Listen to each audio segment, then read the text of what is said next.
will resist demonic agenda against ESN IPOB. The indigenous people of Biafra, IPOB, has accused the Nigerian government of trying to turn the southeast into another terrorist hub. Condemning the terrorist attack on the church and the people of Emegu village in Nkalaha, Isielu local government area, Ebonyi State, IPOB vowed to resist the demonic agenda. The spokesperson of IPOB, Emma Powerful, accused the government of sponsoring attacks in the southeast to blackmail the Eastern Security Network, ESN.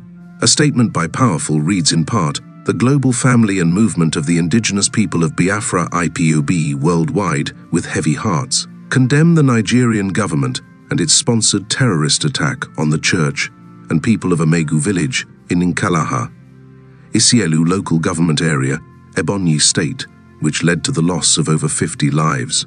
Why is the Nigerian government sponsoring terrorists to invade and murder innocent Biafrans just to blackmail IPOB and ESN? The government wants to turn the southeast into another terrorist hub, but we must resist such a demonic agenda.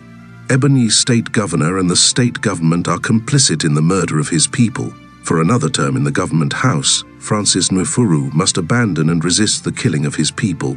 Dave Umahi, his predecessor, did what he could to protect his people, but we worry over the weakness of Nwifuru in governing Ebonyi State. It is unfortunate that the Nigerian government and Ebonyi State Governor, who ought to protect the lives and properties of the people of Ebonyi, are instead playing politics with the lives of Ndigbo just to blackmail IPOB.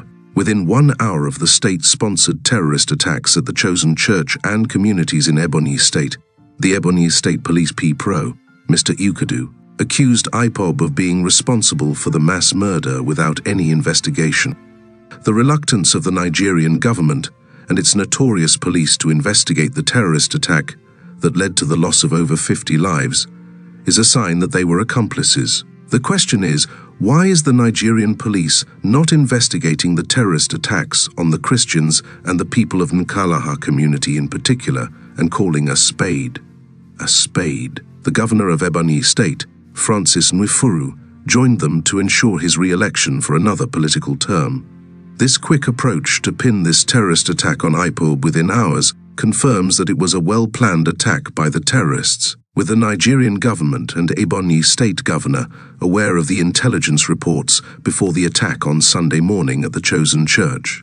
Human rights lawyer and lead counsel to the indigenous people of Biafra IPOB, Sir Ifeanyi Ejiofor, has urged the federal government to thoroughly investigate the massacre in Emegu village, Isielu local government area of Ebonyi State. Ejiofor, in a statement on Thursday, said the recent massacre in Emegu village, Isielu local government area of Ebonyi State, allegedly carried out by Fulani herdsmen, was yet another grim reminder of the unchecked wave of violence plaguing southeast communities. According to him, the senseless bloodshed is both tragic and unacceptable. I strongly and unequivocally condemn this barbaric act and demand an immediate and thorough investigation to ensure that the perpetrators are swiftly identified and brought to justice. The sanctity of human life must never be compromised. The security of lives and property should remain a top priority for all levels of government. It is imperative that law enforcement agencies act decisively to prevent further attacks and dismantle the networks enabling such atrocities, he stated. He also urged the governors of the Southeast to take bold and proactive steps to curb these recurring assaults on their people. He said the government must explore and implement all necessary security strategies to fulfill their constitutional duty of protecting the lives and property of their citizens. Inaction is no longer an option. Our people deserve to live in peace and security, he stated. On the other hand, IPOB intelligence unit can confirm that these 3 young men that were killed today at Orizikala in Anambra by Soludo Milita are workers in an uncompleted building beside where they were, extrajudicially executed. Reports has it that they are working on a building pop ceiling, and they're from Kogi State. Just imagine, in their quest to kill IPOB members and innocent Biafrans, they ended up murdering Kogi indigenes. If they're fighting criminality, they should focus on criminals, not killing innocent people.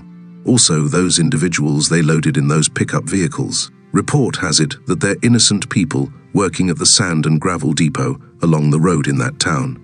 Governor Chukwuma Soludo made everyone to believe he has banned native doctors in Anambra State.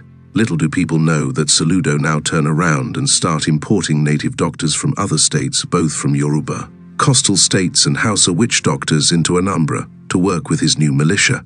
These politicians are horrible creatures. Asari Dokubo militia, imported into Anambra State by Governor Soludo, is not the way forward. It didn't work in Imo State, and it won't work in Anambra. Tell Charles Soludo I said so.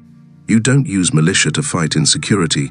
Another politician who pays higher can still use the same militia to destroy you and Anambra State. Soludo should employ security experts to help him handle insecurity in Anambra. Importation of militia is creating more insecurity, not a long-term solution. A lot of innocent Igbo youths have been killed already by these imported militia. We will not allow this to continue. Stay tuned for more updates, stay safe, and have a blessed weekend.